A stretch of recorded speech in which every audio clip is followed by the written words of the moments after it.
Home maker, housewife, गृहिणी, ये सुनने में बहुत से सिंपल से वर्ड्स लगते हैं, लेकिन ये सिंपल से वर्ड्स अपने आप में बहुत बड़ी रेस्पॉन्सिबिलिटी कैरी करते हैं। और ये बात सिर्फ वही आपको बता सकता है जिसने कभी इस रेस्पॉन्सिबिलिटी को परफॉर्म किया हो, कभी इस ड्यूटी को परफॉर्म किया हो। वही आपको बताएगा कि ये ड्यूटीज, ये रेस्पॉन्सिबिलिटी इतनी ईजी नहीं है, ये अपने आप में एक बहुत डिफिकल्ट टास्क है जो आपको अटमोस्ट सिंसियरिटी के साथ परफॉर्म करना पड़ता है। लेकिन आयरनी देखिए, जब भी हम बात करते हैं किसी गृहिणी की, होम मेकर की, तो हम उनके कंट्रीब्यूशन को टोटली इग्नोर कर देते हैं, उतनी वैल्यू नहीं देते हैं। फिर चाहे हमारे घर में हमारी मम्मी हो, हमारी दादी हो, हमारी वाइफ हो या भाभी हो, किसी भी रूप में अगर हमारे घर के अंदर एक गृहिणी या फिर होम मेकर होती है तो हम उसको इतनी वैल्यू नहीं देते, बहुत बार इग्नोर कर देते हैं और हमें लगता है कि वो कर ही क्या रहे हैं, घर ही तो संभाल रहे हैं, वो कोई बड़ा टास्क नहीं है। लेकिन नहीं, ये अपने आप में एक बड़ा टास्क है। और इवन दो किसी होम मेकर को उनकी एक ड्यूटी परफॉर्म करने के लिए कोई इकोनॉमिक बेनिफिट नहीं मिलते हैं, लेकिन हमारी जुडिशरी ने बार बार ये बोला है कि आप होम मेकर के कंट्रीब्यूशन को इग्नोर नहीं कर सकते और आप उनके कंट्रीब्यूशन को भी इकोनॉमिक बेसिस पे कैलकुलेट कर सकते हो, इवन दो उनको प्रैक्टिकली कोई सैलरी नहीं मिल रही। और ऐसा ही कुछ देखने को मिला हमारे आज के केस के अंदर। Welcome to Sarathi institute of law, आपका अपना लीगल चैनल। देखिए, आज का जो केस है वो हमें बार बार ये रियलाइज करवाता है कि कैसे जो होम मेकर है, जो हमारे गृहिणी, हमारे घर के अंदर जो हमारी मम्मी है, दादी है, उनकी भी वैल्यू है।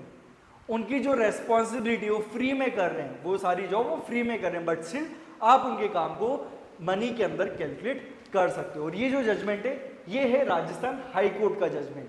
तो स्टार्ट करते हैं हमारी जजमेंट को।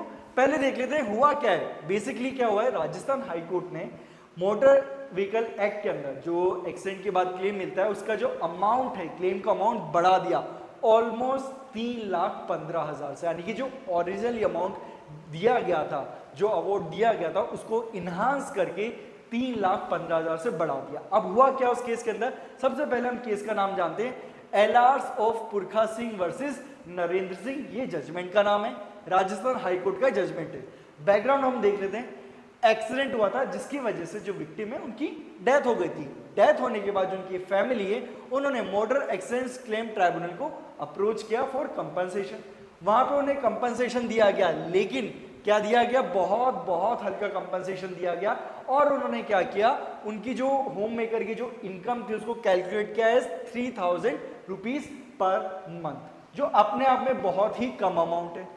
अब जब ये डिसीजन आया ट्राइब्यूनल का, तो उसके बाद जो फैमिली है उन्होंने अप्रोच किया ऑनरेबल हाई कोर्ट को। ऑनरेबल हाई कोर्ट को अप्रोच किया उन्होंने अपील में, और वहां पर उन्होंने बोला the national income of a home maker could not be under valued, यानी कि आप जो इनकम कैलकुलेट कर रहे हो वो बहुत कम है, आपको उसको सही से कैलकुलेट करना चाहिए। और वहीं पे जो रेस्पोंडेंट है उन्होंने बोला कि जो इनकम है, जो क्योंकि जो विक्टिम है, जो डिकीज है, वो क्या है, एक होम मेकर है, वो उनका खुद का कोई इकोनॉमिक सोर्स नहीं है इनकम का, इसलिए जो यहाँ पर इनकम कैलकुलेट की गई है ट्राइब्यूनल के द्वारा वो अपने आप में थोड़ी ज्यादा ही है। ठीक है, यानी कि जो आप 3,000 पर मंथ कैलकुलेट करो वो भी ज्यादा है, आपको तो उससे कम ही करनी चाहिए थी। लेकिन सारे आर्ग्यूमेंट सुनने के बाद ऑनरेबल हाई कोर्ट ने क्या जजमेंट दिया वो भी देख लेते हैं।